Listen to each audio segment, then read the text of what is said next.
ಎಲ್ಲರಿಗೂ ನಮಸ್ಕಾರ ಸ್ನೇಹಿತರೆ. ವೈದಿಕ ಜ್ಯೋತಿಷ್ಯ ಶಾಸ್ತ್ರದ ಪ್ರಕಾರ 2026ರಲ್ಲಿ ತುಲಾ ರಾಶಿಯವರಿಗೆ ಯಾವ ಫಲಗಳಿವೆ, ಉದ್ಯೋಗ ರಂಗ, ವೈಯಕ್ತಿಕ ಬದುಕು, ಕೌಟುಂಬಿಕ ಜೀವನ, ಪ್ರೀತಿ ಪ್ರೇಮ ಹೇಗಿರಲಿದೆ, ಈ ವಿಷಯಗಳನ್ನು ಗಮನದಲ್ಲಿಟ್ಟುಕೊಂಡು ತುಲಾ ರಾಶಿಯವರಿಗೆ 2026 ಹೇಗಿರಲಿದೆ ಎನ್ನುವುದರ ವಾರ್ಷಿಕ ರಾಶಿಫಲ ನೋಡೋಣ ಬನ್ನಿ.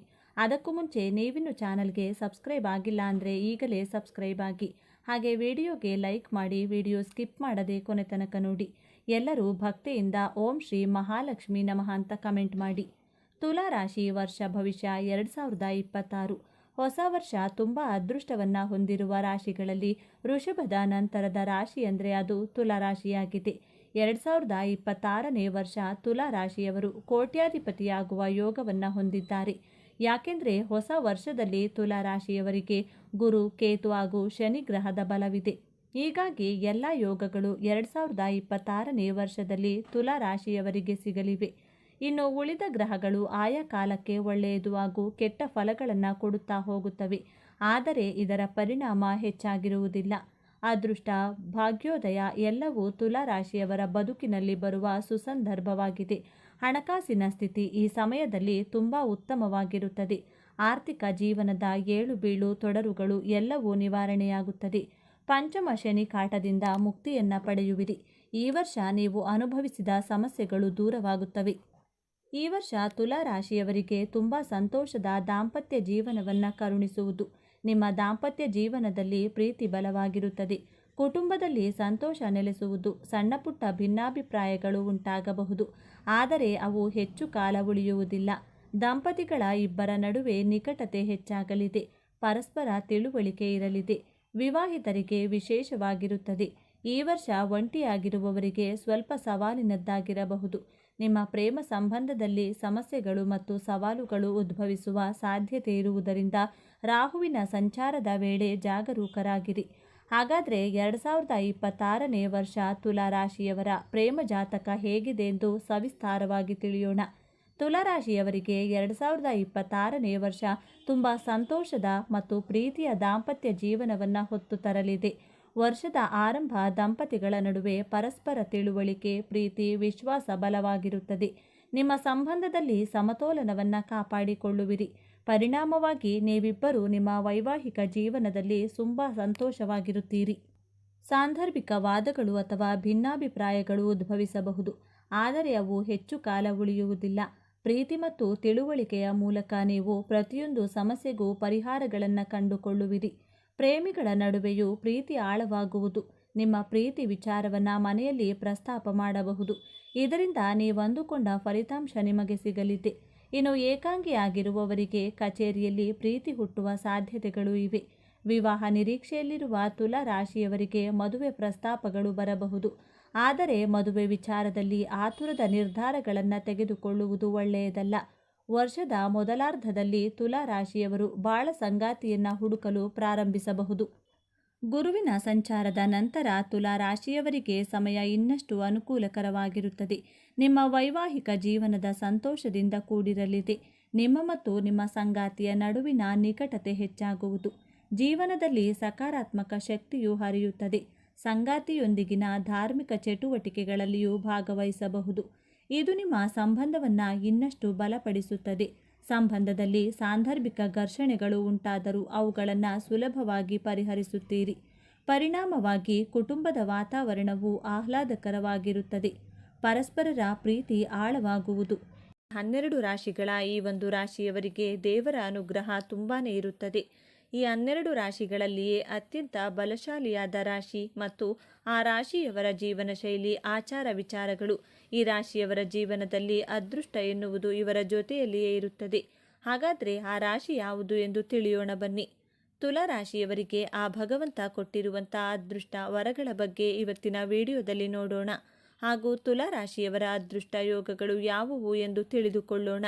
ಅದಕ್ಕೂ ಮುನ್ನ ನೀವೇನಾದರೂ ತುಲಾ ರಾಶಿಯವರಾಗಿದ್ದರೆ ಈ ಒಂದು ವಿಡಿಯೋಗೆ ಒಂದು ಲೈಕ್ ಕೊಟ್ಟು, ದೇವರು ಹಾಗೂ ಜ್ಯೋತಿಷ್ಯ ಶಾಸ್ತ್ರವನ್ನು ನಂಬುವುದಾದರೆ ತಪ್ಪದೆ ನಮ್ಮ ಚಾನಲ್ಗೆ ಸಬ್ಸ್ಕ್ರೈಬ್ ಮಾಡಿ. ಹಾಗೆ ಪಕ್ಕದಲ್ಲಿರುವಂಥ ಬೆಲ್ಲೈಕಾನ್ನ ಪ್ರೆಸ್ ಮಾಡಿ. ನಮ್ಮ ಚಾನೆಲ್ನಲ್ಲಿ ಬರುವ ಹೊಸ ಮಾಹಿತಿಯನ್ನು ತಿಳಿಯಲು ಹಾಗೂ ವೀಕ್ಷಣೆ ಮಾಡಲು ಪಕ್ಕದಲ್ಲಿರುವ ಬೆಲ್ಲೈಕಾನನ್ನು ಕ್ಲಿಕ್ ಮಾಡಿಕೊಳ್ಳಿ. ಹೌದು ಸ್ನೇಹಿತರೆ, ತುಲಾ ರಾಶಿಯವರಿಗೆ ಆ ದೇವರು ಕೊಟ್ಟಿರುವಂಥ ಅದೃಷ್ಟ ವರಗಳು ಯಾವುವು ಎಂದು ನೋಡೋದಾದರೆ, ತುಲಾ ರಾಶಿಯವರ ಅಧಿಪತಿ ಬಂದು ಶುಕ್ರ. ತುಲಾ ರಾಶಿಯವರಿಗೆ ಅಧಿಪತಿ ಶುಕ್ರ. ಹಾಗಾಗಿ ತುಲಾ ರಾಶಿಯವರು ಎಷ್ಟು ಬೇಕೋ ಅಷ್ಟೇ ಮಾತನಾಡ್ತಾರೆ. ತುಲಾ ರಾಶಿಯವರು ಹೆಚ್ಚು ಮಾತನಾಡುವಂತಹ ವ್ಯಕ್ತಿಗಳಲ್ಲ. ಉಪಯೋಗಕ್ಕೆ ಬಾರದ ಮಾತುಗಳಿಂದ ಆದಷ್ಟು ದೂರವಿರುತ್ತಾರೆ. ಯಾರ ಹತ್ರ ಹೇಗಿರಬೇಕು, ಯಾರ ಹತ್ರ ಎಷ್ಟು ಮಾತನಾಡಬೇಕು ಅಷ್ಟೇ ಮಾತನಾಡ್ತಾರೆ. ಹಲವು ವಿಚಾರಗಳ ಬಗ್ಗೆ ಚೆನ್ನಾಗಿ ತಿಳಿದುಕೊಂಡಿರುವಂತಹ ವ್ಯಕ್ತಿಗಳಾಗಿರುತ್ತಾರೆ. ತುಲಾ ರಾಶಿಯವರು ಯಾವುದೇ ಕೆಲಸವನ್ನಾದರೂ ಬಹಳ ಅಚ್ಚುಕಟ್ಟಾಗಿ ನಿರ್ವಹಿಸುತ್ತಾರೆ ಎಂದು ಹೇಳ್ಬೋದು. ತುಲಾ ರಾಶಿಯವರು ಈ ರಾಶಿಗೆ ಸೇರಿದವರು ನೋಡೋದಕ್ಕೆ ತುಂಬ ಸುಂದರವಾಗಿ ಕಾಣಿಸಬೇಕು ಅಂತ ಅವರ ಮನಸ್ಸಲ್ಲೇ ಅಂದುಕೊಳ್ಳುತ್ತಾರೆ. ಆದರೆ ದೇವರೇ ಕೊಟ್ಟಿರುವ ಹಾಗೆ ಈ ರಾಶಿಯ ಜನರು ನಿಜಕ್ಕೂ ನೋಡಲು ತುಂಬ ಆಕರ್ಷಕವಾಗಿ ಹಾಗೂ ಸುಂದರವಾಗಿ ಕಾಣುತ್ತಾರೆ. ತುಲಾ ರಾಶಿಯ ಜನರು 100ಕ್ಕೆ 90 ಭಾಗ ಇಂತಹ ಗುಣವನ್ನು ಹೊಂದಿರುತ್ತಾರೆ. ತುಲಾ ರಾಶಿಯ ಜನರು ಬೇರೆ ಯಾರಿಗೂ ಮೋಸ ಮಾಡಲು ಬಯಸುವುದಿಲ್ಲ. ನಿಜಕ್ಕೂ ಈ ರಾಶಿಯವರು ಶ್ರಮಜೀವಿಗಳು. ಯಾರು ಏನೇ ಹೇಳಿದರೂ ಸಹ ಆ ವಿಚಾರವನ್ನು ಕೂಲಂಕುಷವಾಗಿ ಪರಿಶೀಲಿಸಿ ನ್ಯಾಯಯುತವಾದ ತೀರ್ಮಾನವನ್ನು ತೆಗೆದುಕೊಳ್ತಾರೆ. ಪರರ ವಸ್ತುಗಳು ನಮ್ಮದಲ್ಲ ಎಂದು ಭಾವಿಸುವ ಹೃದಯವುಳ್ಳವರು ಈ ತುಲಾ ರಾಶಿಯವರು. ತುಲಾ ರಾಶಿಯ ಜನರು ಬೇರೆಯವರಿಂದ ಮೋಸ ಹೋಗುತ್ತಾರೆ. ಏಕೆಂದರೆ ಈ ರಾಶಿಯವರು ನಂಬಿಕೆಗೆ ಹೆಸರಾದವರು. ಮೋಸ ಮಾಡಿದ ವ್ಯಕ್ತಿಗಳಿಗೆ ಒಳ್ಳೆಯದನ್ನೇ ಬಯಸುವ ಒಳ್ಳೆಯ ಹೃದಯವುಳ್ಳವರು ಈ ತುಲಾ ರಾಶಿಗೆ ಸೇರಿರುತ್ತಾರೆ. ತುಲಾ ರಾಶಿಯ ಜನರು ಅತ್ಯಂತ ತಾಳ್ಮೆಯಿಂದ ಇರುತ್ತಾರೆ ಹಾಗೂ ಪ್ರೀತಿಯ ವಿಚಾರದಲ್ಲಿಯೂ ಸಹ ನಿಷ್ಠಾವಂತರಾಗಿರುತ್ತಾರೆ. ತುಲಾ ರಾಶಿಯ ಜನರು ಹೆಚ್ಚಾಗಿ ಧಾರ್ಮಿಕ ಆಚರಣೆಗಳಲ್ಲಿ ಕಾಣಿಸಿಕೊಳ್ತಾರೆ ಮತ್ತು ದೇವರಲ್ಲಿ ಅಪಾರವಾದ ಭಕ್ತಿ, ಪೂಜೆ, ಧ್ಯಾನ ಹಾಗೂ ನಂಬಿಕೆ ಉಳ್ಳವರಾಗಿರ್ತಾರೆ. ತುಲಾ ರಾಶಿಯವರು ಕೊಟ್ಟ ಮಾತಿಗೆ ಎಂದೂ ಕೂಡ ತಪ್ಪುವುದಿಲ್ಲ. ಈ ರಾಶಿಯವರು ಯಾರಿಗೂ ಹೆದರುವುದಿಲ್ಲ. ಯಾಕಂದರೆ ಸತ್ಯಕ್ಕೆ ಮಾತ್ರ ಬೆಲೆ ಬಾಗುತ್ತಾರೆ. ಮೋಸವನ್ನು ಎಂದಿಗೂ ಕೂಡ ಸಹಿಸುವುದಿಲ್ಲ. ತುಲಾ ರಾಶಿಯವರಿಗೆ ಸ್ನೇಹಿತರು ತುಂಬ ಕಡಿಮೆ. ಯಾಕಂದರೆ ಸತ್ಯ ಎಂದರೆ ಬೆಂಕಿ ಅಲ್ವಾ, ಅದರಲ್ಲಿಯೂ ಮೋಸದ ಜನರನ್ನು ಅವರ ಹತ್ತಿರಕ್ಕೂ ಸಹ ಸೇರಿಸಿಕೊಳ್ಳುವುದಿಲ್ಲ. ತುಲಾ ರಾಶಿಯ ವಿದ್ಯಾರ್ಥಿಗಳಿಗೆ ಓದುವ ವಿಚಾರದಲ್ಲಿ ತುಂಬ ಬುದ್ಧಿವಂತರು. ಈ ರಾಶಿಯವರಿಗೆ ಇರುವಂತಹ ಕೆಲವೊಂದಿಷ್ಟು ಕೆಟ್ಟ ಹಾಗೂ ದುರಭ್ಯಾಸಗಳಿಂದ ಮನಸ್ಸಲ್ಲಿ ಸಹ ಚಂಚಲತೆಯನ್ನು ನೋಡಿರ್ತಾರೆ. ತುಲಾ ರಾಶಿಯ ಜನರು ಬೇರೆ ಯಾರಿಗೂ ಬೇಜಾರು ಮಾಡಿಸುವುದಿಲ್ಲ. ಬೇರೆ ಯಾರಾದರೂ ಮೋಸ ಮಾಡಿದಲ್ಲಿ ಅವರಿಗೂ ಸಹ ನೋವನ್ನು ಕೊಡುವುದಿಲ್ಲ. ಇವರು ಯಾವ ರೀತಿ ಇರ್ತಾರೆ ಅಂತಂದರೆ, ಇನ್ಯಾರಿಗೂ ಕೂಡ ಕೆಟ್ಟದ್ದನ್ನು ಬಯಸೋದಿಲ್ಲ. ಅಂದರೆ ಯಾರಿಗೂ ಒಬ್ಬರಿಗೂ ಕೂಡ ಕೆಟ್ಟದ್ದನ್ನು ಮಾಡಿ ನಾವು ಚೆನ್ನಾಗಿರಬೇಕು ಎಂದು ಆಸೆ ಪಡುವಂತಹ ವ್ಯಕ್ತಿಗಳಾಗಿರೋದಿಲ್ಲ. ಅವರ ಮನಸ್ಸಲ್ಲಿ ಏನಿರುತ್ತೆ ಅಂತಂದರೆ, ನಾನು ನೋಡೋಕೆ ಸುಂದರವಾಗಿದ್ದರೂ ಸಹ ಬೇರೆಯವರನ್ನು ಎಂದಿಗೂ ಗೇಲಿ ಮಾಡುವುದಿಲ್ಲ. ಇಂತಹ ಸ್ವಭಾವ ಗುಣ ಈ ರಾಶಿಯವರಿಗಿರುತ್ತದೆ. ಈ ರಾಶಿಯ ಜನರು ಯಾರನ್ನಾದರೂ ಬಹುಬೇಗ ನಂಬುತ್ತಾರೆ. ನಂಬಿಕೆಯ ವಿಚಾರದಲ್ಲಿ ಹಣವನ್ನು ಕಳೆದುಕೊಳ್ಳುತ್ತಾರೆ. ತುಲಾ ರಾಶಿಯ ಜನರು ಯಾವುದೇ ವಿಚಾರವಿರಲಿ ಇವರ ಮಾತಿನ ಶೈಲಿ ಚಾಕುವಿಗಿಂತ ಹರಿತವಾಗಿರುತ್ತದೆ. ಇದನ್ನು ಸಹಿಸದೆ ಸ್ನೇಹಿತರು ಇವರಿಂದ ದೂರವಾಗುತ್ತಾರೆ. ಸತ್ಯಾಸತ್ಯತೆ ತಿಳಿಯದೆ ಇವರನ್ನು ದೂರ ಮಾಡಿಕೊಂಡು ಕೊನೆಗೆ ಪಶ್ಚಾತ್ತಾಪ ಪಡುತ್ತಾರೆ. ಇನ್ನು ಶುಕ್ರನ ಕಾರಣದಿಂದಾಗಿ ಈ ರಾಶಿಯವರು ಯಾವುದಾದರೂ ಒಂದು ಕಲೆಯಲ್ಲಿ ಕಲೆಗಾರರಾಗಿರುತ್ತಾರೆ ಎಂದೇ ಹೇಳ್ಬೋದು. ಕಲೆ ಅನ್ನೋದು ಶುಕ್ರ. ಈ ಕಾರಣದ ಅಧಿಪತಿಯಿಂದಾಗಿ ಶುಕ್ರ ಆಗಿರೋದ್ರಿಂದ ಇವರಿಗೆ ಕಲೆ ಎನ್ನುವುದು ಹುಟ್ಟುತ್ತಲೇ ರಕ್ತದಿಂದಲೇ ಬಂದಿರುತ್ತದೆ. ಯಾವುದೇ ಒಂದು ವಿಷಯವನ್ನು ಕಲಿಯಬೇಕೆಂದುಕೊಂಡರೂ ಅದು ಎಷ್ಟೇ ಕಷ್ಟವಾದರೂ ಕಲಿತು ಗುರಿ ಮುಟ್ಟುತ್ತಾರೆ. ಇನ್ನು ಕುಟುಂಬದ ಮೇಲೆ ತುಲಾ ರಾಶಿಯವರಿಗೆ ಸುಮಧುರ ಪ್ರೀತಿ, ನಂಬಿಕೆ, ಆಸಕ್ತಿ ಜಾಸ್ತಿ ಇರುತ್ತದೆ. ಯಾಕೆಂದರೆ ಕಷ್ಟಪಟ್ಟು ದುಡಿದ ಹಣದಲ್ಲಿ ಜೀವನ ನಡೆಸುವಂತಹ ಇವರು ಅವರ ಕುಟುಂಬವನ್ನು ಅವರು ತುಂಬ ಚೆನ್ನಾಗಿ ನೋಡಿಕೊಳ್ತಾರೆ. ಹೆಂಡತಿ ಗಂಡ ಸಂಬಂಧವೇ ಆಗಿರಬಹುದು, ಮಕ್ಕಳೇ ಆಗಿರಬಹುದು, ಕುಟುಂಬದ ಯಾರೇ ಸದಸ್ಯರಾಗಿರಲಿ ಅವರ ಬಗ್ಗೆ ಹಾಗೂ ಕುಟುಂಬದ ಬಗ್ಗೆ ಅವರು ಹೆಚ್ಚಿನ ಕಾಳಜಿ ವಹಿಸುತ್ತಾರೆ. ಅವರ ಕುಟುಂಬಕ್ಕೆ ಏನಾದರೂ ತೊಂದರೆ ಆದರೆ ಅವರು ಸಹಿಸಿಕೊಳ್ಳುವುದಿಲ್ಲ. ಯಾಕಂದರೆ ಸ್ವಾಭಿಮಾನದಿಂದ ಬದುಕುತ್ತಿರುತ್ತಾರೆ. ಹಾಗಾಗಿ ಇವರು ಯಾರೊಬ್ಬರ ವಿಷಯಕ್ಕೂ ತಲೆ ಹಾಕುವುದಿಲ್ಲ. ಇವರ ವಿಷಯಕ್ಕೆ ಯಾರಾದರೂ ಬಂದರೆ ಸುಮ್ಮನೆ ಬಿಡುವುದಿಲ್ಲ. ಹಾಗಾಗಿ ಇವರ ಕುಟುಂಬಕ್ಕೆ ಯಾರಾದರೂ ತೊಂದರೆ ಕೊಟ್ಟರೆ ಯಾವುದೇ ಕಾರಣಕ್ಕೂ ಕೂಡ ಅವರು ಸಹಿಸಿಕೊಳ್ಳೋಕೆ ಸಾಧ್ಯನೇ ಇಲ್ಲ ಅಂತಾನೆ ಹೇಳ್ಬೋದು. ಈ ರೀತಿಯಾಗಿ ಗುಣಲಕ್ಷಣಗಳನ್ನು ತುಲಾ ರಾಶಿಯವರು ಹೊಂದಿಕೊಂಡಿರುತ್ತಾರೆ. ಇನ್ನು ತುಲಾ ರಾಶಿಯವರು ಜಗಳದಿಂದ ದೂರ ಇರಲು ಇಷ್ಟಪಡುತ್ತಾರೆ. ಇವರಿಗೆ ಜಗಳ ಅಂದ್ರೇನೆ ಆಗುವುದಿಲ್ಲ. ಯಾರಾದರೂ ಜಗಳ ಆಡ್ತಾ ಇದ್ರೆ ಅವರು ಅಲ್ಲಿಂದ ನಿಂತ್ಕೊಳ್ಳೋದೇ ಇಲ್ಲ. ಅವರ ಹತ್ರ ಮಾತು ಸಹ ಆಡುವುದಿಲ್ಲ. ಜಗಳ ಆಡ್ತಿದ್ದಾರೆ ಅಂತ ಗೊತ್ತಾದರೆ ಸಾಕು ಅವರಿಂದ ಹಾಗೂ ಅಲ್ಲಿಂದ ದೂರನೇ ಉಳಿದು ಬಿಡ್ತಾರೆ. ಅಂತಹ ವ್ಯಕ್ತಿತ್ವ ಅವರಿಗೆ ಇರುತ್ತದೆ. ಮತ್ತು ಯಾರ ಮಧ್ಯೆ ಜಗಳವಾದರೂ ಸಹ ಅವರು ತಲೆ ಹಾಕುವುದಿಲ್ಲ. ಯಾರಿಂದಲೂ ಸಹ ಅವರು ಏನೂ ಎಕ್ಸ್ಪೆಕ್ಟ್ ಕೂಡ ಮಾಡೋದಿಲ್ಲ. ಕಿರಿಕಿರಿ ಮನುಷ್ಯರನ್ನು ಎಂದಿಗೂ ತಮ್ಮ ಹತ್ತಿರಕ್ಕೂ ಬಿಟ್ಟುಕೊಳ್ಳುವುದಿಲ್ಲ. ಆದಷ್ಟು ಅವರು ಎಲ್ಲರಿಂದ ದೂರನೇ ಉಳಿಯುವಂತಹ ವ್ಯಕ್ತಿ ಆಗಿರ್ತಾರೆ ಎಂದು ಹೇಳ್ಬೋದು. ತುಲಾರಾಶಿಯವರು ಅವರ ಮನೆ ಆಯಿತು, ಅವರ ಕೆಲಸವಾಯಿತು, ಅಷ್ಟರ ಮಟ್ಟಿಗೆ ಅವರ ಪಾಡಿಗೆ ಅವರು ತಮ್ಮ ಜೀವನದಲ್ಲಿ ತೊಡಗಿಕೊಂಡಿರುತ್ತಾರೆ ಎಂದು ಹೇಳ್ಬೋದು. ತುಲಾರಾಶಿಯವರು ಯಾರ ಸಹವಾಸಕ್ಕೂ ಹೋಗಲ್ಲ, ಯಾರೊಬ್ಬರಿಗೂ ತೊಂದರೆಯನ್ನು ಸಹ ಕೊಡಲು ಬಯಸುವುದಿಲ್ಲ. ಈ ರೀತಿಯಾಗಿ ಅವರು ಅವರ ಪಾಡಿಗೆ ಅವರು ಇರುವಂತಹ ಮನೋಭಾವನೆಯನ್ನು ತುಲಾರಾಶಿಯವರಿಗೆ ಹುಟ್ಟಿನಿಂದಲೇ ಆ ಭಗವಂತ ಕೊಟ್ಟಿರುತ್ತಾನೆ. ತುಲಾರಾಶಿಯವರು ಯಾರಿಗಾದರೂ ಸಹ ತನ್ನ ಕೈಲಾದ ಸಹಾಯವನ್ನು ಮಾಡುವ ಗುಣದವರಾಗಿರುತ್ತಾರೆ. ಆದರೆ ಯಾರಿಗೂ ಸಹ ಮೋಸ ಮಾಡಲು ಬಯಸುವುದಿಲ್ಲ. ಈ ರಾಶಿಯವರು ಸುಖ ಸುಮ್ಮನೆ ಯಾರೊಬ್ಬರಲ್ಲಿಯೂ ಸಹ ಸಹಾಯಕ್ಕಾಗಿ ಕೈ ಚಾಚುವುದಿಲ್ಲ. ಒಂದು ವೇಳೆ ಸಹಾಯ ಕೇಳಿ ಹಣ ತೆಗೆದುಕೊಂಡಿದ್ರೆ ಆ ಹಣವನ್ನು ಸಮಯಕ್ಕೆ ಸರಿಯಾಗಿ ವಾಪಸ್ ಕೊಡುತ್ತಾರೆ. ತುಲಾರಾಶಿಯವರು ಯಾವ ರೀತಿ ಇರ್ತಾರೆ ಎಂದು ನೋಡೋದಾದರೆ, ಅವರಿಗೆ ಏನೇ ಅನಿಸಿದರೂ ಸಹ ಸ್ಟ್ರೈಟ್ ಫಾರ್ವರ್ಡ್ ಆಗಿರ್ತಾರೆ. ಅಂದರೆ ಮುಖ ಮೂತಿ ನೋಡದೆ ನೇರವಾಗಿ ಹೇಳಿಬಿಡ್ತಾರೆ. ಆ ರೀತಿಯಾಗಿ ಇವರ ಮಾತಿನಲ್ಲಿ ತೂಕವಿರುತ್ತದೆ. ತುಲಾರಾಶಿಯವರಿಗೆ ಸಿಕ್ಸ್ ಸೆನ್ಸ್ ಎನ್ನುವುದು ಚೆನ್ನಾಗಿ ಕೆಲಸ ಮಾಡುತ್ತದೆ. ಇವರು ಯಾರಿಗಾದರೂ ನಿನ್ನ ಜೀವನದಲ್ಲಿ ಇದೇ ಥರ ನಡೀತಿದೆ, ಇದೇ ಥರ ಆಗಬೇಕು ಎಂದು ಅಂದ್ಕೊಂಡಿದ್ಯಾ ಅನ್ನೋದನ್ನು ನೇರವಾಗಿ ಇವರು ಇರುವ ವಿಚಾರವನ್ನು ಇದ್ದ ಹಾಗೆ ಹೇಳಿದರೆ, ಕೆಲವೊಬ್ಬರಿಗೆ ಇವರು ಮಾತಾಡೋ ಮಾತು ತಕ್ಷಣಕ್ಕೆ ಇಷ್ಟವಾಗುವುದಿಲ್ಲ. ಆದರೆ ಇವರ ಗೆಳೆತನವನ್ನು ಎಲ್ಲರೂ ಸಹ ಇಷ್ಟಪಡ್ತಾರೆ. ಯಾಕಂದರೆ ತುಲಾರಾಶಿಯವರ ಮನಸ್ಸು ತುಂಬ ಮಗುವಿನಂತಹ ಮನಸ್ಸಿರುತ್ತದೆ. ಈ ರಾಶಿಯವರು ಶಕ್ತಿಗಿಂತ ಯುಕ್ತಿ ಮೇಲು ಎಂದು ತಿಳಿದಿರುವವರು. ತುಲಾರಾಶಿಯವರಿಗೆ ಎಂದಿಗೂ ಸಹ ಯಾರಿಗೂ ಸಹ ಹೊರೆ ಆಗುವುದಿಲ್ಲ. ಸಮಸ್ಯೆ ಏನೇ ಇರಲಿ ಅದನ್ನು ಆರಾಮಾಗಿ ಬಗೆಹರಿಸುತ್ತಾರೆ. ಅವರ ಜೀವನ ನೋಡಿಕೊಂಡು ಬಹಳ ಅಚ್ಚುಕಟ್ಟಾಗಿ ಒಳ್ಳೆಯ ಜೀವನ ನಡೆಸುತ್ತಾರೆ. ತುಲಾರಾಶಿಯವರು ಬೇರೆಯವರನ್ನು ಯಾವುದೇ ವಿಚಾರದಲ್ಲಿ ಅವರನ್ನು ಬೆಳೆಸುವ ವಿಶೇಷ ಗುಣವನ್ನು ಹೊಂದಿರುತ್ತಾರೆ. ಬೇರೆಯವರು ಬೆಳೆದರೆ ಖುಷಿ ಪಡುತ್ತಾರೆ, ಆದರೆ ಎಂದಿಗೂ ಕೆಟ್ಟದ್ದು ಮಾತ್ರ ಬಯಸುವುದಿಲ್ಲ. ತುಲಾರಾಶಿಯವರು ಇಂಡಿಪೆಂಡೆಂಟ್ ಆಗಿ ಬದುಕಬೇಕು ಎಂದು ಬಯಸುತ್ತಾರೆ ಎಂದೇ ಹೇಳ್ಬೋದು. ಇನ್ನು ತಮ್ಮ ಕೆಲಸವನ್ನು ತಾವೇ ಮಾಡ್ಕೋಬೇಕು ಎನ್ನುವಂತಹ ಮನೋಭಾವವನ್ನು ಹೊಂದಿರುತ್ತಾರೆ. ಇವರು ಯಾರಿಗೂ ಕೂಡ ಹೆದರುವುದಿಲ್ಲ.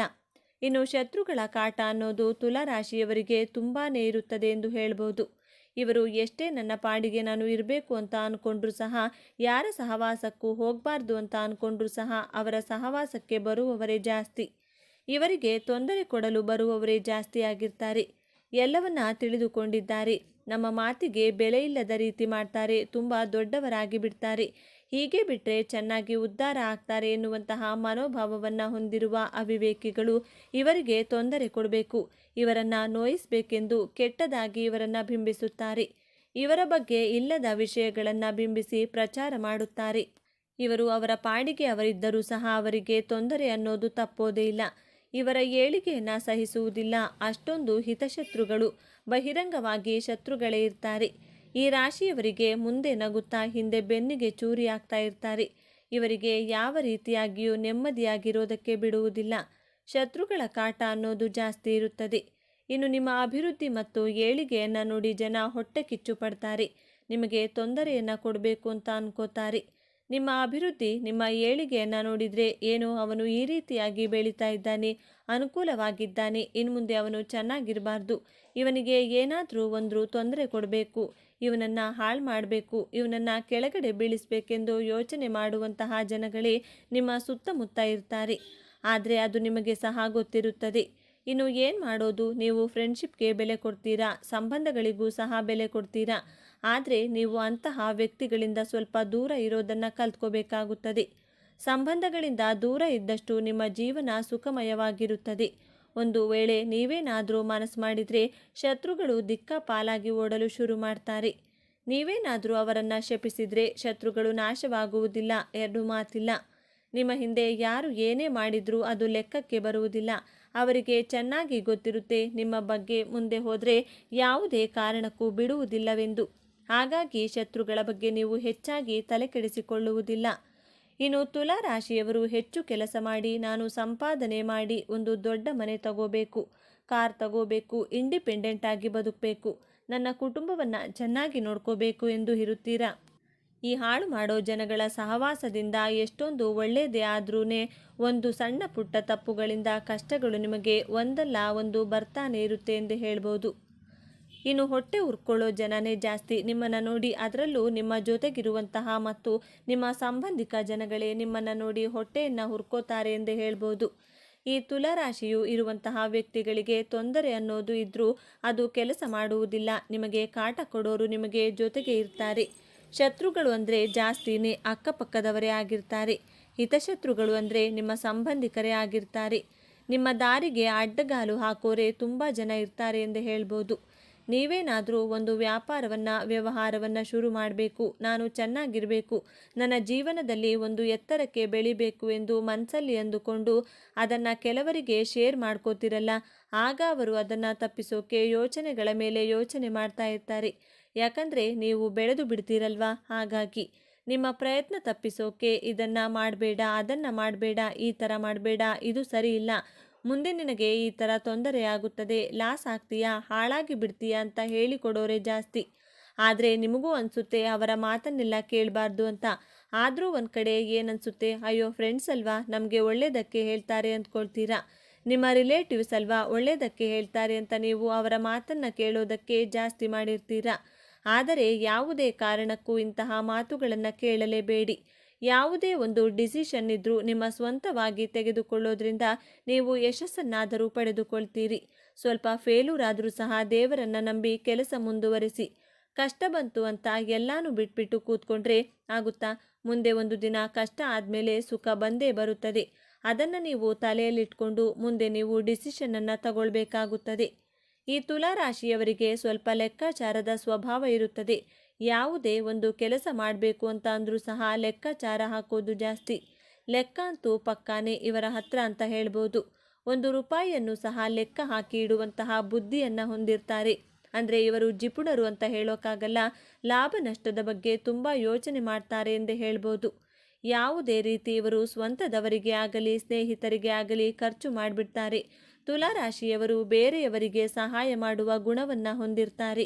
ಅವರಿಗೆ ಕೆಲಸ ಮಾಡಿದರೆ ನನಗೆ ಲಾಭ ಆಗುತ್ತಾ, ಇವರಿಗೆ ಕೆಲಸ ಮಾಡಿದರೆ ನನಗೆ ಲಾಭ ನಷ್ಟ ಆಗುತ್ತಾ, ಹಾಗಾದರೆ ಈ ಕೆಲಸದಲ್ಲಿ ನನಗೆ ನಷ್ಟ ಆದರೆ ಈ ಕೆಲಸನ ನಾನು ಮಾಡಲೇಬಾರದು, ಲಾಭ ಆಗೋ ಥರ ಮಾತ್ರ ಕೆಲಸ ಮಾಡ್ಕೋಬೇಕು ಎಂದು ಯಾವತ್ತೂ ಸಹ ಯೋಚನೆ ಮಾಡುವುದಿಲ್ಲ.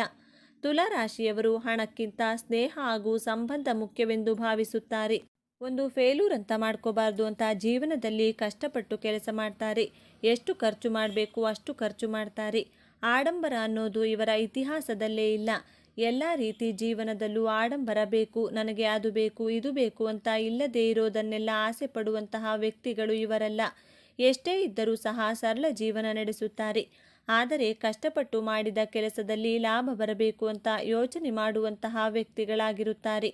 ಜೀವನದಲ್ಲಿ ಹಣಕಾಸಿನ ಬಗ್ಗೆ ಯಾವುದೇ ರೀತಿ ತೊಂದರೆ ಬರಬಾರದೆಂದು ಅವರು ಮುಂದೆ ಆಲೋಚನೆಯನ್ನು ಮಾಡ್ತಾರೆ. ಶ್ರೀಮಂತ ಆಗಬೇಕೆಂದು ಆಸೆ ಇರುತ್ತೆ, ಆದರೆ ಸ್ವಂತ ಹಣದಿಂದ ದುಡಿದು ಶ್ರೀಮಂತರಾಗ್ತಾರೆ ಎಂದೇ ಹೇಳ್ಬೋದು. ಎಲ್ಲವನ್ನ ಯೋಚನೆ ಮಾಡಿ ಇವರು ಸಾಮಾನ್ಯವಾಗಿ ಬ್ಯಾಲೆನ್ಸ್ ಮಾಡುವಂತಹ ಸಾಮರ್ಥ್ಯವನ್ನು ಹೊಂದಿರುತ್ತಾರೆ. 12 ರಾಶಿಗಳಲ್ಲಿ ತುಲಾರಾಶಿಯವರಿಗೆ ಮಾತ್ರ ಭಗವಂತ ಹುಟ್ಟಿನಿಂದಲೇ ಇಂತಹ ವರಗಳನ್ನು ಕೊಟ್ಟಿರುತ್ತಾನೆ ಎಂದೇ ಹೇಳ್ಬೋದು. ಅಂದರೆ ಲೆಕ್ಕಾಚಾರದಲ್ಲಿ ಪಕ್ಕ ಇರೋದ್ರಿಂದ ಕಷ್ಟವೇ ಇರಲಿ ಸುಖವೇ ಇರಲಿ ಎಂತಹ ದುಃಖವೇ ಇರಲಿ ಯಾವುದನ್ನೇ ಆಗಲಿ ಸಂಪತ್ತೇ ಆಗಲಿ ಅಭಿವೃದ್ಧಿನೇ ಆಗಲಿ ಎಲ್ಲವನ್ನೂ ಸರಿಸಮಾನವಾಗಿ ಬ್ಯಾಲೆನ್ಸ್ ಮಾಡುವಂತಹ ಗುಣಗಳನ್ನು ತುಲಾರಾಶಿಯವರು ಹೊಂದಿರ್ತಾರೆ. ಈ ರಾಶಿಯವರಿಗೆ ಕುಟುಂಬವನ್ನು ಯಾವ ರೀತಿ ಚೆನ್ನಾಗಿ ನೋಡ್ಕೋಬೇಕು, ಮಕ್ಕಳಿಗೆ ಎಷ್ಟು ಟೈಮ್ ಕೊಡಬೇಕು, ಹಾಗೆಯೇ ಕೆಲಸಕ್ಕೆ ಎಷ್ಟು ಟೈಮ್ ಕೊಡಬೇಕು ಎನ್ನುವ ವಿಷಯವನ್ನು ಚೆನ್ನಾಗಿ ಪರ್ಫೆಕ್ಟಾಗಿ ಬ್ಯಾಲೆನ್ಸ್ ಮಾಡಿಕೊಂಡು ಇವರ ಜೀವನನ ನಡೆಸಿಕೊಂಡು ಹೋಗ್ತಾರೆ ಎಂದು ಹೇಳ್ಬೋದು. ಇನ್ನು 12 ರಾಶಿಗಳಲ್ಲಿ ತುಲಾರಾಶಿಯವರಿಗೆ ಮಾತ್ರ ಈ ರೀತಿಯಾದ ಒಂದು ಉತ್ತಮವಾದ ಮತ್ತು ವಿಶೇಷವಾದ ಗುಣ ಇರೋದ್ರಿಂದ ತುಲಾರಾಶಿಯವರು ಮಿಸ್ ಮಾಡದೆ ಒಂದು ಸಕ್ಸಸ್ಸನ್ನು ಪಡ್ಕೋತಾರೆ ಎಂದೇ ಹೇಳ್ಬೋದು. ಆದರೆ ವಿಶೇಷವಾಗಿ ತುಲಾರಾಶಿಯವರು 90% ಜನರು ಸಕ್ಸಸ್ ಕಾಣ್ತಾರೆ. ಉಳಿದ 10% ಜನರು ಅವರವರ ದುರಾಲೋಚನೆಗಳಿಂದ ಅವರವರ ಮಾತುಗಳನ್ನು ನಂಬಿ ಅವರನ್ನೇ ದೇವರೆಂದು ನಂಬಿ ಕೊನೆಗೆ ಬೀದಿಗೆ ಬಿದ್ದು ಹಾಳಾಗ್ತಾರೆ. ತುಲಾರಾಶಿಯವರಿಗೆ ತಂದೆ ತಾಯಿ ಹೇಳುವಂಥ ಮಾತನ್ನು ಎಲ್ಲ ನೀಟಾಗಿ ಕೇಳ್ತಾರೆ ಮತ್ತು ತುಂಬ ಪ್ರೀತಿ ಮಾಡ್ತಾರೆ. ತಾಯಿಗೆ ಬಹಳನೇ ಒಂದು ಬೆಲೆನ ಕೊಡ್ತಾರೆ ಮತ್ತು ಗೌರವವನ್ನು ಕೊಡ್ತಾರೆ. ಆದರೆ ಇವರು ತಂದೆ ತಾಯಿ ಮೇಲೆ ತುಂಬ ಡಿಪೆಂಡ್ ಆಗಿರಲ್ಲ ಅಂತಾನೆ ಹೇಳ್ಬೋದು. ಇವರು ಅಪ್ಪ ಅಮ್ಮನ್ನ ತುಂಬ ಚೆನ್ನಾಗಿ ನೋಡ್ಕೋಬೇಕು, ಕುಟುಂಬನ ಚೆನ್ನಾಗಿ ನೋಡ್ಕೋಬೇಕು ಅಂತ ಆಸೆ ಪಡುವಂತಹ ವ್ಯಕ್ತಿಗಳಾಗಿರ್ತಾರೆ. ಆದರೆ ಕೆಲವರಿಗೆ ತಂದೆ ತಾಯಿಯ ಪ್ರೀತಿಯೇ ಸಿಗುವುದಿಲ್ಲ. ಇನ್ನು ತುಲಾ ರಾಶಿಯವರು ಪ್ರೀತಿ ಸಂಬಂಧಗಳಿಗೆ ಹೆಚ್ಚು ಬೆಲೆ ಕೊಡೋದ್ರಿಂದ ಇವರ ಪ್ರೀತಿಯನ್ನ ಎಲ್ಲರೂ ಬಯಸುತ್ತಾರೆ ಅಂತಾನೆ ಹೇಳ್ಬೋದು. ಕುಟುಂಬದಲ್ಲೇ ಆಗಿರಲಿ ಪ್ರೀತಿ ಜಾಸ್ತಿ ಎಕ್ಸ್ಪೆಕ್ಟ್ ಮಾಡ್ತಾರೆ ಅಂತಾನೆ ಹೇಳ್ಬೋದು. ಇವರು ಎಲ್ಲದಕ್ಕೂ ಸ್ವಲ್ಪ ಜಾಸ್ತಿಯೇ ಬೆಲೆ ಕೊಡೋದ್ರಿಂದ ಕುಟುಂಬದ ವಿಷಯಕ್ಕೆ ಯಾರೇ ಬಂದರೂ ಸಹ ಅವರು ಅದನ್ನು ಸರಿಯಾಗಿ ಜಾಸ್ತಿ ಏನು ತಲೆಗೆ ಹಾಕಿಕೊಳ್ಳಲ್ಲ. ಕುಟುಂಬದ ಪರ್ಸನಲ್ ವಿಷಯಕ್ಕೆ ಯಾರೇ ಬಂದರೂ ಸಹ ಅವರನ್ನು ಬಿಡೋ ಮಾತೇ ಇಲ್ಲ ಅಂದ್ಕೊಳ್ಳಿ. ಫಸ್ಟ್ ಜಗಳಕ್ಕೆ ನಿಂತ್ಕೊಳ್ತಾರೆ ಅವರು, ಅಷ್ಟು ಕುಟುಂಬಕ್ಕೆ ಬೆಲೆಯನ್ನು ಕೊಡ್ತಾರೆ ಎಂದು ಹೇಳ್ಬೋದು. ಎದುರಾಳಿ ಭಯ ಬಿದ್ದು ಓಡಿ ಹೋಗ್ಬೇಕು ಹಾಗೆ ಮಾಡ್ತಾರೆ. ಗಂಡ ಹೆಂಡತಿ ಸಂಬಂಧವೇ ಆಗಿರಲಿ, ಮಕ್ಕಳಿಗೆ ಒಂದು ಪ್ರೀತಿ ಕೊಡೋದಾಗಿರಲಿ, ಸ್ನೇಹಿತರಿಗೆ ಹಾಗೂ ಸಂಬಂಧಗಳಿಗೆ ರೆಸ್ಪೆಕ್ಟ್ ಕೊಡೋದೇ ಆಗಿರಲಿ, ಎಲ್ಲದರಲ್ಲೂ ಇವರು ಎತ್ತಿದ ಕೈ ಅಂತಾನೆ ಹೇಳ್ಬೋದು. ಈ ತುಲಾ ರಾಶಿಯವರು ಪ್ರಾಣಿಗಳನ್ನು ಜಾಸ್ತಿ ಇಷ್ಟಪಡ್ತಾರೆ ಮತ್ತು ಇವರ ದಾಂಪತ್ಯ ಜೀವನ ಸಹ ಅದ್ಭುತವಾಗಿರುತ್ತದೆ. ಹೊಂದಾಣಿಕೆಯಲ್ಲಿ ತುಲಾ ರಾಶಿಯವರು ಪಕ್ಕಾ ಅಂತಾನೆ ಹೇಳ್ಬೋದು. ಹೊಂದಾಣಿಕೆ ಅನ್ನೋದು ತುಲಾ ರಾಶಿಯವರು ದಂಪತಿಗಳಲ್ಲಿ ತುಂಬಾ ಹೆಚ್ಚಾಗಿರುತ್ತದೆ ಎಂದು ಹೇಳಲಾಗುತ್ತೆ. ಈ ರಾಶಿಯವರಿಗೆ ಕುಟುಂಬದ ಮೇಲೆ ಅಪಾರವಾದ ಪ್ರೀತಿ ಕಾಳಜಿ ಜಾಸ್ತಿ ಇರೋದ್ರಿಂದ ತುಲಾ ರಾಶಿಯವರು ಬಹಳನೇ ರೆಸ್ಪಾನ್ಸಿಬಲ್ ಆಗಿರ್ತಾರೆ. ಇವರು ಯಾವುದಾದರೂ ಕೆಲಸ ವಹಿಸಿಕೊಂಡ್ರೆ ಮಾಡದೇ ಇರುವಂತಹ ಮಾತೇ ಇಲ್ಲ. ಅದು ಎಷ್ಟೇ ಕಷ್ಟ ಇದ್ರೂ ಸಹ ಎಲ್ಲವನ್ನ ಅಚ್ಚುಕಟ್ಟಾಗಿ ಮಾಡ್ಕೊಂಡೋಗ್ತಾರೆ. ನಿರ್ಧಾರಗಳನ್ನು ತೆಗೆದುಕೊಳ್ಳುವಾಗಲೂ ಅಷ್ಟೇ ಸ್ವಂತ ನಿರ್ಧಾರದಿಂದ ಮುಂದುವರಿಯುತ್ತಾರೆ. ಅದೇ ರೀತಿ ತಂದೆ ತಾಯಿಯನ್ನು ಚೆನ್ನಾಗಿ ನೋಡ್ಕೊಳ್ತಾರೆ. ಆದರೆ ಕೆಲವು ತಂದೆ ತಾಯಿಗೆ ಆ ಯೋಗ ಇರುವುದಿಲ್ಲ, ಎಲ್ಲವನ್ನು ಅಚ್ಚುಕಟ್ಟಾಗಿ ನಿರ್ವಹಿಸುತ್ತಾರೆ. ತುಲಾ ರಾಶಿಯವರು ಯಾವುದೇ ರೀತಿ ಮನಸ್ತಾಪ ಬಂದರೂ ಸಹ ಅದನ್ನು ತುಂಬ ಜಾಸ್ತಿ ಹೊತ್ತು ಮನಸ್ಸಲ್ಲಿ ಇಟ್ಕೊಳ್ಳಲ್ಲ. ಅಲ್ಲಲ್ಲೇ ಕ್ಲಿಯರ್ ಮಾಡಿಕೊಂಡು ಜೀವನದಲ್ಲಿ ಮುಂದೆ ಸಾಗುವಂತಹ ವ್ಯಕ್ತಿಗಳಾಗಿರುತ್ತಾರೆ. ಇನ್ನು ತುಲಾ ರಾಶಿಯಲ್ಲಿ ಇರುವಂತಹ ವ್ಯಕ್ತಿಗಳು ಎಲ್ಲ ರೀತಿ ಯೋಚನೆ ಮಾಡಿ ನಿರ್ಧಾರ ತೆಗೆದುಕೊಳ್ಳೋದ್ರಿಂದ ಇವರ ಜೀವನದಲ್ಲಿ ಕಷ್ಟಗಳು ಬಂದರೂ ಸಹ ಎಲ್ಲ ದೂರವಾಗುತ್ತದೆ. ಜೊತೆಗೆ ದೇವರಿಗೆ ಇಷ್ಟವಾದ ತುಲಾ ರಾಶಿಯವರು ನೀವೇ ಧನ್ಯರು. ನೋಡಿದ್ರಲ್ಲ ವೀಕ್ಷಕರೇ, ತುಲಾ ರಾಶಿಯವರಿಗೆ ಹುಟ್ಟಿನಿಂದಲೇ ದೇವರು ಕೊಟ್ಟಂತಹ ಅದೃಷ್ಟ ವರಗಳು ಯಾವ್ಯಾವುವು ಎಂದು ನಿಮಗೂ ಸಹ ತಿಳಿದಿದೆ. 12 ರಾಶಿಗಳಲ್ಲಿ 7ನೇ ರಾಶಿ ತುಲಾ. ಈ ರಾಶಿಯ ಅಧಿಪತಿ ಶುಕ್ರ. ಈ ಚಿಹ್ನೆಯಲ್ಲಿ ಗಾಳಿಯ ಅಂಶವು ಹೆಚ್ಚು ಪ್ರಮುಖವಾಗಿದೆ. ಇದು ಚಲಿಸಬಲ್ಲ ಚಿಹ್ನೆ. ಈ ರಾಶಿಯಲ್ಲಿ ಶನಿಯು ಉತ್ಕೃಷ್ಟನಾಗಿರುತ್ತಾನೆ ಮತ್ತು ಸೂರ್ಯನು ದುರ್ಬಲನಾಗಿರುತ್ತಾನೆ. ತುಲಾ ರಾಶಿಯಲ್ಲಿ ಜನಿಸಿದವರು ಬಹಳ ಮಹತ್ವಾಕಾಂಕ್ಷೆಯುಳ್ಳವರು ಮತ್ತು ತಮ್ಮ ಮಹತ್ವಾಕಾಂಕ್ಷೆಗಳನ್ನು ಸಾಧಿಸಲು ಸಾಧ್ಯವಿರುವ ಎಲ್ಲ ಪ್ರಯತ್ನಗಳನ್ನು ಮಾಡುತ್ತಾರೆ. ಅವರು ಉತ್ತಮ ಕೇಳುಗರು, ಆದರೆ ಅಂತಿಮವಾಗಿ ಅವರ ಮನಸ್ಸಿನ ಧ್ವನಿಯನ್ನೇ ಕೇಳುತ್ತಾರೆ. ಅವರು ನಿಷ್ಪಕ್ಷಪಾತ ಮತ್ತು ಸಮಚಿತ್ತದಿಂದ ಕೂಡಿರುತ್ತಾರೆ. ಅವರು ಸ್ವತಂತ್ರ ಸಿದ್ಧಾಂತವನ್ನು ಹೊಂದಿದ್ದಾರೆ ಮತ್ತು ಯಾರ ಅಡಿಯಲ್ಲಿಯೂ ಕೆಲಸ ಮಾಡಲು ಇಷ್ಟಪಡುವುದಿಲ್ಲ. ಪ್ರೀತಿಗಿಂತ ಜೊತೆಗಿರುವಂತಹ ಸ್ನೇಹ ಚಂದ, ಕಾಣುವ ಕನಸಿಗಿಂತ ಕಾಣದಿರುವ ಕಲ್ಪನೆ ಚಂದ, ಬರೆಯುವ ಬರಹಕ್ಕಿಂತ ಅಳಿಸಲಾಗದ ನೆನಪು ಚಂದ. ಇಷ್ಟು ಸಮಯದಿಂದ ಪರಿಚಯವಿದ್ದೀರಿ ಎನ್ನುವುದು ಗೆಳೆತನವಲ್ಲ, ಎಷ್ಟು ಚೆನ್ನಾಗಿ ಅರ್ಥ ಮಾಡಿಕೊಂಡಿದ್ದೀರಿ ಎನ್ನುವುದೇ ನಿಜವಾದ ಸ್ನೇಹ. ತುಲಾ ರಾಶಿಯ ಬಂಧುಗಳೇ, ಈ ವಿಡಿಯೋವನ್ನು ನೀವು ಈಗ ನೋಡ್ತಿದ್ರೆ ಇದು ಆಕಸ್ಮಿಕವಾಗಿ ನಿಮ್ಮ ಮುಂದೆ ಬಂದಿಲ್ಲ. ಇದು ನಿಮ್ಮ ಇಷ್ಟ ದೈವವು ನಿಮಗೆ ಕಳುಹಿಸುತ್ತಿರುವ ದಿವ್ಯ ಸಂದೇಶ. ಇನ್ನೇನು ನಿಮ್ಮ ಜೀವನದಲ್ಲಿ ಒಂದು ದೊಡ್ಡ ಕಾಂತಿಯೇ ನಡೆಯಲಿದೆ. ಇಷ್ಟು ದಿನ ಒಂಟಿಯಾಗಿ ಕುಳಿತು ಕಣ್ಣೀರು ಹಾಕಿದ್ದೀರಿ, ಅವಮಾನಗಳನ್ನು ಸಹಿಸಿದ್ದೀರಿ, ಪ್ರತಿ ರೂಪಾಯಿಗೂ ಲೆಕ್ಕ ಹಾಕುವಂಥ ಆರ್ಥಿಕ ಸಂಕಷ್ಟವನ್ನು ಅನುಭವಿಸಿದ್ದೀರಿ ಅಲ್ಲವೇ? ಆ ಎಲ್ಲ ಕಷ್ಟಗಳಿಗೆ, ನೋವುಗಳಿಗೆ, ಅವಮಾನಗಳಿಗೆ ಈಗ ಪ್ರತಿಫಲ ಸಿಗುವ ಸಮಯ ಬಂದಿದೆ. ನಿಮ್ಮ ಜೀವನದ ದಿಕ್ಕು ಯಶಸ್ಸಿನ ಉತ್ತುಂಗಕ್ಕೇರಲಿದೆ ಅಥವಾ ಮತ್ತೆ ಪಾತಾಳಕ್ಕೆ ಬೀಳಲಿದೆಯೇ ತಿಳಿಯೋಣ. ಇದರ ಜೊತೆ ಒಂದು ಕಠಿಣ ಸವಾಲು ನಿಮ್ಮ ಮುಂದೆ ಬರಲಿದೆ. ಅದರಿಂದ ಪಾರಾಗುವುದು ಹೇಗೆ ತಿಳಿಯಲು ಈ ವಿಡಿಯೋವನ್ನು ಕೊನೆವರೆಗೂ ನೋಡಿ ಮತ್ತು ನಿಮ್ಮ ಜೀವನ ಬದಲಾಗಲಿ ಎಂದು ಸಂಕಲ್ಪ ಮಾಡುತ್ತಾ ತಪ್ಪದೇ ಶ್ರೀ ಮಂಜುನಾಥ ಸ್ವಾಮಿ ಎಂದು ಕಮೆಂಟ್ ಮಾಡಿ. ಹಾಗೆ ವಿಡಿಯೋಗೆ ಲೈಕ್ ಮಾಡಿ. ತುಲಾ ರಾಶಿಯ ಚಿಹ್ನೆ ತಕ್ಕಡಿ. ಇದು ಕೇವಲ ಒಂದು ಚಿಹ್ನೆಯಲ್ಲ, ಇದು ತುಲಾ ರಾಶಿಯವರ ಸಂಪೂರ್ಣ ಜೀವನದ ಸಾರ. ತಕ್ಕಡಿಯಂತೆ ಇವರ ಜೀವನದ ಪ್ರತಿಯೊಂದು ಅಂಶದಲ್ಲೂ ಸಮತೋಲನವನ್ನು ಹುಡುಕುತ್ತಾರೆ. ಪ್ರೀತಿ, ದ್ವೇಷ, ಸರಿ ತಪ್ಪು ಭಾವನೆ, ಬುದ್ಧಿ ಎಲ್ಲವನ್ನ ಅಳೆದು ತೂಗಿಯೇ ನಿರ್ಧಾರ ತೆಗೆದುಕೊಳ್ಳುತ್ತಾರೆ. ಇದೇ ಗುಣ ಇವರನ್ನ ನ್ಯಾಯವಂತ ಮತ್ತು ನಿಷ್ಪಕ್ಷಪಾತಿ ವ್ಯಕ್ತಿಯನ್ನಾಗಿ ಮಾಡುತ್ತದೆ. ಆದರೆ ಇದೇ ಗುಣವೇ ಇವರ ದೊಡ್ಡ ದೌರ್ಬಲ್ಯವೂ ಹೌದು. ಅದರ ಬಗ್ಗೆ ಮುಂದೆ ನೋಡೋಣ. ಈ ರಾಶಿಯ ಅಧಿಪತಿ ಶುಕ್ರದೇವ. ಶುಕ್ರನನ್ನು ಪ್ರೀತಿ, ಸೌಂದರ್ಯ, ಕಲೆ, ಐಷಾರಾಮಿ ಜೀವನ ಮತ್ತು ಸಂಬಂಧಗಳ ಕಾರಕ ಎಂದು ಕರೆಯಲಾಗುತ್ತದೆ. ಹಾಗಾಗಿಯೇ ತುಲಾ ರಾಶಿಯವರಿಗೆ ಹುಟ್ಟಿನಿಂದಲೇ ಒಂದು ಆಕರ್ಷಕ ವ್ಯಕ್ತಿತ್ವ, ಕಲಾತ್ಮಕ ಹೃದಯ ಮತ್ತು ಎಲ್ಲರನ್ನೂ ಪ್ರೀತಿಸುವ ಗುಣ ರಕ್ತದಲ್ಲಿಯೇ ಬಂದಿರುತ್ತದೆ. ಜಗಳ, ವಾದ, ಸಂಘರ್ಷವನ್ನು ಇವರು ದೂರದಿಂದಲೇ ದ್ವೇಷಿಸುತ್ತಾರೆ. ಶಾಂತಿ ಮತ್ತು ಸೌಹಾರ್ದತೆ ಇವರ ಜೀವನದ ಮೂಲಮಂತ್ರ. ಮೇಲ್ನೋಟಕ್ಕೆ ಇವರು ಸದಾ ಸಂತೋಷವಾಗಿ ಎಲ್ಲರೊಂದಿಗೆ ಬೆರೆಯುತ್ತಾ ಯಾವುದೇ ಚಿಂತೆ ಇಲ್ಲದೆ ಇರುವಂತೆ ಕಾಣುತ್ತಾರೆ. ಮೊದಲಿಗೆ ಇಷ್ಟು ದಿನ ನೀವು ಯಾಕೆ ಇಷ್ಟೊಂದು ಕಷ್ಟ ಅನುಭವಿಸಿದ್ದೀರಿ ಎಂದು ನೋಡೋಣ. ತುಲಾ ರಾಶಿಯವರು ನ್ಯಾಯ ಮತ್ತು ಸಮತೋಲನದ ಪ್ರತೀಕ. ಆದರೆ ಕಳೆದ ಕೆಲವು ಸಮಯಗಳಿಂದ, ವಿಶೇಷವಾಗಿ ಶನಿ ಭಗವಾನನ ಸಂಚಾರ, ನಿಮ್ಮ ಜೀವನದ ಸಮತೋಲನವೇ ತಪ್ಪಿ ಹೋಗಿತ್ತು. ನೀವು ನಂಬಿದವರೇ ನಿಮಗೆ ಮೋಸ ಮಾಡಿದರು. ನೀವು ಒಳ್ಳೆಯದು ಮಾಡಲು ಹೋದರೆ ಅದು ಕೆಟ್ಟದಾಗಿ ಪರಿಣಮಿಸಿತು. ಕೈ ಹಾಕಿದ ಕೆಲಸಗಳಲ್ಲಿ ಕೇವಲ ವಿಘ್ನಗಳು. ಹಣ ಕೈಯಲ್ಲಿ ನಿಲ್ಲುತ್ತಿರಲಿಲ್ಲ. ಅನಾರೋಗ್ಯದ ಸಮಸ್ಯೆಗಳು. ಕುಟುಂಬದಲ್ಲಿ ಸಣ್ಣ ಸಣ್ಣ ವಿಷಯಗಳಿಗೂ ದೊಡ್ಡ ದೊಡ್ಡ ಜಗಳಗಳು. ಮಾನಸಿಕ ನೆಮ್ಮದಿ ಸಂಪೂರ್ಣವಾಗಿ ಹಾಳಾಗಿತ್ತು. ಇದಕ್ಕೆಲ್ಲ ಕಾರಣ ಕೇವಲ ನಿಮ್ಮ ಕೆಟ್ಟ ಸಮಯವಲ್ಲ, ಅದು ನಿಮ್ಮ ಕರ್ಮದ ಪರೀಕ್ಷೆಯಾಗಿತ್ತು. ಗ್ರಹಗಳ ಹಿಡಿತದಲ್ಲಿ ನೀವು ಅನುಭವಿಸಬೇಕಾದ ಕಷ್ಟಗಳನ್ನು ಅನುಭವಿಸಿ ಈಗ ನೀವು ಶುದ್ಧರಾಗಿದ್ದೀರಿ. ಆ ಪರೀಕ್ಷೆಯ ಸಮಯ ಈಗ ಮುಗಿಯುತ್ತಿದೆ. ಈಗ ಗುರುಬಲದ ಕೃಪೆ ಮತ್ತು ಇತರ ಶುಭ ಗ್ರಹಗಳ ಸಂಯೋಜನೆಯಿಂದ ಮುಂದಿನ ದಿನಗಳು ನಿಮ್ಮ ಜೀವನದ ಸುವರ್ಣ ಪುಟಗಳಾಗಲಿವೆ. ಇಷ್ಟು ದಿನ ನಿಮ್ಮ ವೃತ್ತಿ ಜೀವನದಲ್ಲಿ ನೀವು ಎಷ್ಟೇ ಕಷ್ಟಪಟ್ಟರೂ ಅದಕ್ಕೆ ತಕ್ಕ ಪ್ರತಿಫಲ, ಪ್ರಶಂಸೆ ಸಿಕ್ಕಿರಲಿಲ್ಲ. ಕಚೇರಿಯಲ್ಲಿ ನಿಮ್ಮನ್ನು ಕಡೆಗಣಿಸಲಾಗಿತ್ತು. ಆದರೆ ಈಗ ನಿಮ್ಮ ಮೇಲಾಧಿಕಾರಿಗಳೇ ನಿಮ್ಮನ್ನು ಗುರುತಿಸುವ ಸಮಯ ಬಂದಿದೆ. ನಿಮ್ಮ ಪ್ರತಿಭೆಗೆ ತಕ್ಕ ಸ್ಥಾನಮಾನ, ಪ್ರಮೋಷನ್ ಅಥವಾ ದೊಡ್ಡ ಜವಾಬ್ದಾರಿ ನಿಮ್ಮನ್ನು ಹುಡುಕಿಕೊಂಡು ಬರಲಿದೆ. ಯಾರು ಉದ್ಯೋಗ ಬದಲಾವಣೆ ಮಾಡಬೇಕು ಎಂದು ಯೋಚಿಸುತ್ತಿದ್ದೀರೋ, ನಿಮಗೆ ನಿರೀಕ್ಷೆ ಮಾಡಿದ ಕಡೆಯಿಂದ ದೊಡ್ಡ ಸಂಬಳದ ಅದ್ಭುತವಾದ ಅವಕಾಶದ ಬಾಗಿಲು ತಟ್ಟಲಿದೆ. ನಿಮ್ಮ ವೃತ್ತಿ ಜೀವನ ಸ್ಥಿರತೆಯತ್ತ ಸಾಗಲಿದೆ. ನಿಮ್ಮ ಏಳಿಗೆಯನ್ನು ಕಂಡು ಸಹಿಸದವರು, ನಿಮ್ಮ ಬೆನ್ನ ಹಿಂದೆ ಮಾತನಾಡಿದವರು, ನಿಮಗೆ ಗುಂಡಿ ತೋಡಿದ ಶತ್ರುಗಳ ಆಟ ಈಗ ಮುಗಿಯಲಿದೆ. ಆ ಶತ್ರುಗಳೇ ಯಾರೆಂದು ನಿಮಗೆ ಸ್ಪಷ್ಟವಾಗಿ ತಿಳಿಯುತ್ತದೆ.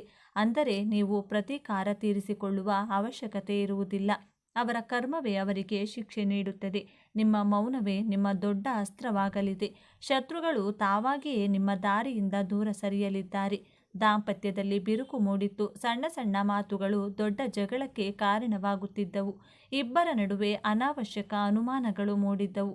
ಆದರೆ ಈ ಉತ್ತಮ ಸಮಯದಲ್ಲಿ ಆ ಎಲ್ಲ ತಪ್ಪು ತಿಳುವಳಿಕೆಗಳು ದೂರವಾಗಲಿವೆ. ನಿಮ್ಮ ಸಂಗಾತಿಯು ನಿಮ್ಮನ್ನು ಸಂಪೂರ್ಣವಾಗಿ ಅರ್ಥ ಮಾಡಿಕೊಳ್ಳುವರು. ಸಂಬಂಧದಲ್ಲಿ ಹೊಸ ಚೈತನ್ಯ ಮೂಡಲಿದೆ. ಪ್ರೀತಿ, ವಿಶ್ವಾಸ 100ರಷ್ಟು ಹೆಚ್ಚಾಗಲಿದೆ. ಅವಿವಾಹಿತರಿಗೆ ಕಂಕಣ ಭಾಗ್ಯ ಕೂಡಿ ಬಂದು ಬಹಳ ಉತ್ತಮವಾದ ಸಂಬಂಧಗಳು ನಿಶ್ಚಯವಾಗುವ ಯೋಗವಿದೆ. ನಿಮ್ಮ ಮಕ್ಕಳ ವಿದ್ಯಾಭ್ಯಾಸದ ಬಗ್ಗೆ ನಿಮಗೆ ದೊಡ್ಡ ಚಿಂತೆಯಾಗಿತ್ತು. ಅವರ ಹಠಮಾರಿತನ, ಓದಿನಲ್ಲಿ ಗಮನ ಇಲ್ಲದಿರುವುದು ನಿಮ್ಮನ್ನು ಕಾಡುತ್ತಿತ್ತು. ಇದೀಗ ಅವರಲ್ಲಿ ಅದ್ಭುತವಾದ ಸಕಾರಾತ್ಮಕ ಬದಲಾವಣೆಯನ್ನು ಕಾಣುವಿರಿ. ಅವರೇ ಜವಾಬ್ದಾರಿಯಿಂದ ಓದಲು ಪ್ರಾರಂಭಿಸುತ್ತಾರೆ. ಉತ್ತಮ ಫಲಿತಾಂಶಗಳನ್ನು ತರುತ್ತಾರೆ. ಇನ್ನು ಸಂತಾನ ಭಾಗ್ಯಕ್ಕಾಗಿ ಕಾಯುತ್ತಿದ್ದ ತುಲಾ ರಾಶಿಯ ದಂಪತಿಗಳಿಗೆ ನಿಮ್ಮ ಪ್ರಾರ್ಥನೆ ದೇವರಿಗೆ ತಲುಪಿದೆ. ಶುಭ ಸುದ್ದಿಯನ್ನು ನೀವು ಕೇಳುವ ಸಾಧ್ಯತೆ ಅತ್ಯಂತ ಪ್ರಬಲವಾಗಿದೆ. ವರ್ಷಗಳಿಂದ ನಿಮ್ಮನ್ನು ಕಾಡುತ್ತಿದ್ದ ಆ ಕೋರ್ಟು ಕೇಸು, ಆಸ್ತಿ ವಿವಾದ ಅಥವಾ ಯಾವುದೇ ಕಚೇರಿ ಸಂಬಂಧಿತ ತೊಂದರೆಗಳು ಈಗ ಅಂತ್ಯ ಕಾಣಲಿವೆ. ಈ 45 ದಿನಗಳಲ್ಲಿ ನಿಮಗೆ ಆಶ್ಚರ್ಯವಾಗುವ ರೀತಿಯಲ್ಲಿ ತೀರ್ಪು ನಿಮ್ಮ ಪರವಾಗಿ ಬರಲಿದೆ. ಅಥವಾ ಕೋರ್ಟಿನ ಹೊರಗಡೆ ಅತ್ಯಂತ ಸೌಹಾರ್ದಯುತವಾಗಿ ಸಮಸ್ಯೆ ಬಗೆಹರಿಯಲಿದೆ. ನ್ಯಾಯ ದೇವತೆಯೇ ಆಗಿರುವ ತುಲಾ ರಾಶಿ, ನಿಮಗೆ ಈ ನಿಜವಾದ ನ್ಯಾಯ ಸಿಗಲಿದೆ. ನೀವು ಕಷ್ಟದಲ್ಲಿದ್ದಾಗ ಸಹಾಯ ಮಾಡಿದ್ದೀರಿ. ಆದರೆ ಆ ಹಣ ವಾಪಸ್ ಬಾರದೆ ನೀವು ಮತ್ತಷ್ಟು ಸಂಕಷ್ಟಕ್ಕೆ ಸಿಲುಕಿದ್ದೀರಿ.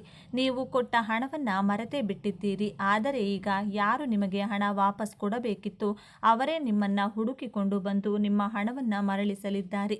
ಮುಳುಗಿ ಹೋದ ಹಣ ವಾಪಸ್ ಬರುವುದು ಖಚಿತ. ಹೌದು, ನೀವು ಸರಿಯಾಗಿ ಕೇಳಿದ್ದೀರಿ. ನಿಮಗೆ ಅನಿರೀಕ್ಷಿತ ಮೂಲಗಳಿಂದ ಧನಗಮನವಾಗಲಿದೆ.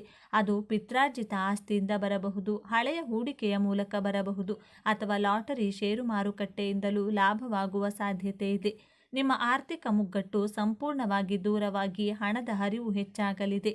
ವ್ಯಾಪಾರದಲ್ಲಿ ನಿಂತ ನೀರಾಗಿದ್ದ ಪರಿಸ್ಥಿತಿ ಈಗ ಬದಲಾಗಲಿದೆ. ಹೊಸ ಗ್ರಾಹಕರು, ಹೊಸ ಒಪ್ಪಂದಗಳು, ವ್ಯಾಪಾರ ವಿಸ್ತರಣೆಗೆ ಉತ್ತಮ ಅವಕಾಶಗಳು ನಿಮ್ಮನ್ನು ಅರಸಿ ಬರಲಿವೆ. ಲಾಭದ ಪ್ರಮಾಣ ದಿನದಿಂದ ದಿನಕ್ಕೆ ಏರಿಕೆಯಾಗುವುದನ್ನು ನೀವು ಕಣ್ಣಾರೆ ಕಾಣುವಿರಿ. ನಿಮ್ಮ ವ್ಯಾಪಾರವು ಮುಂದಿನ ದಿನಗಳಲ್ಲಿ ಒಂದು ಹೊಸ ಎತ್ತರಕ್ಕೆ ತಲುಪಲಿದೆ. ಆದರೆ ಇಷ್ಟೆಲ್ಲ ಒಳ್ಳೆಯದು ನಡೆಯುವಾಗ ಒಂದು ಕಠಿಣ ಪರೀಕ್ಷೆ ಕೂಡ ನಿಮ್ಮ ಮುಂದೆ ಬರಲಿದೆ. ನೀವು ಎದುರಿಸುವ ಅತ್ಯಂತ ಕಷ್ಟಕರ ಸಮಸ್ಯೆ ಅದು ಬೇರೇನೂ ಅಲ್ಲ, ನಿಮ್ಮ ಅತಿಯಾದ ಒಳ್ಳೆಯತನ ಮತ್ತು ನಂಬಿಕೆ. ಹೌದು, ನಿಮ್ಮ ಜೀವನ ಈಗ ಹಳಿಗೆ ಮರಳುತ್ತಿದೆ ಎಂದು ತಿಳಿದ ತಕ್ಷಣ ಇಷ್ಟು ದಿನ ನಿಮ್ಮಿಂದ ದೂರವಿದ್ದ, ನಿಮ್ಮನ್ನು ಅವಮಾನಿಸಿದ್ದ ಅಥವಾ ನಿಮಗೆ ಮೋಸ ಮಾಡಿದ ಹಳೆಯ ಸಂಬಂಧಿಕರು ಅಥವಾ ಸ್ನೇಹಿತರು ಮತ್ತೆ ನಿಮ್ಮ ಜೀವನದಲ್ಲಿ ಪ್ರವೇಶಿಸಲು ಪ್ರಯತ್ನಿಸುತ್ತಾರೆ.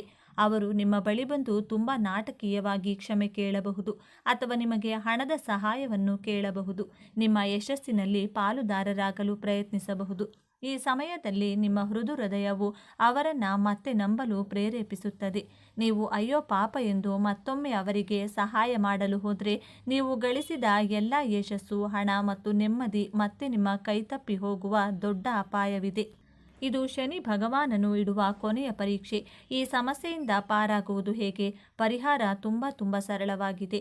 ಈ ದಿನಗಳಲ್ಲಿ ಪ್ರತಿ ಶನಿವಾರ ನಿಮ್ಮ ಮನೆಯಲ್ಲಿ ಅಥವಾ ಆಂಜನೇಯನ ದೇವಸ್ಥಾನದಲ್ಲಿ ಒಂದು ಎಳ್ಳೆಣ್ಣೆ ದೀಪವನ್ನು ಹಚ್ಚಿ, ದೇವರೇ, ನನಗೆ ಸಂಪತ್ತನ್ನು ಕೊಡುವುದಕ್ಕಿಂತ ಹೆಚ್ಚಾಗಿ ಯಾರು ಸರಿ ಯಾರು ತಪ್ಪು ಎಂದು ಗುರುತಿಸುವ ವಿವೇಚನೆ ಮತ್ತು ಜ್ಞಾನವನ್ನು ಕೊಡು.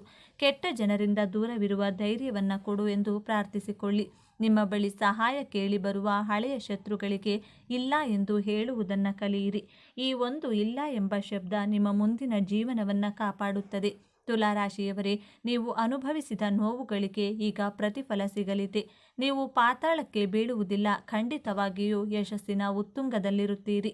ಈ ವಿಡಿಯೋ ನಿಮಗೆ ತಲುಪಿದೆ ಅಂದರೆ ಅದು ನಿಮ್ಮ ಇಷ್ಟ ದೈವದ ಸಂಕೇತ. ನಿಮ್ಮ ಒಳ್ಳೆಯ ದಿನಗಳು ಪ್ರಾರಂಭವಾಗಿದೆ.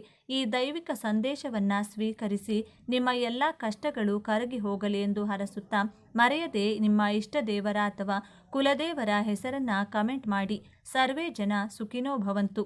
ಇದೇ ತರಹದ ಜ್ಯೋತಿಷ್ಯಕ್ಕೆ ಸಂಬಂಧಪಟ್ಟಂಥ ವಿಡಿಯೋ ನೋಡಲು ನಮ್ಮ ಚಾನಲ್ಗೆ ಸಬ್ಸ್ಕ್ರೈಬ್ ಆಗಿ. ಈ ವಿಡಿಯೋ ಲೈಕ್ ಮಾಡಿ, ಶೇರ್ ಮಾಡಿ. ಧನ್ಯವಾದಗಳು.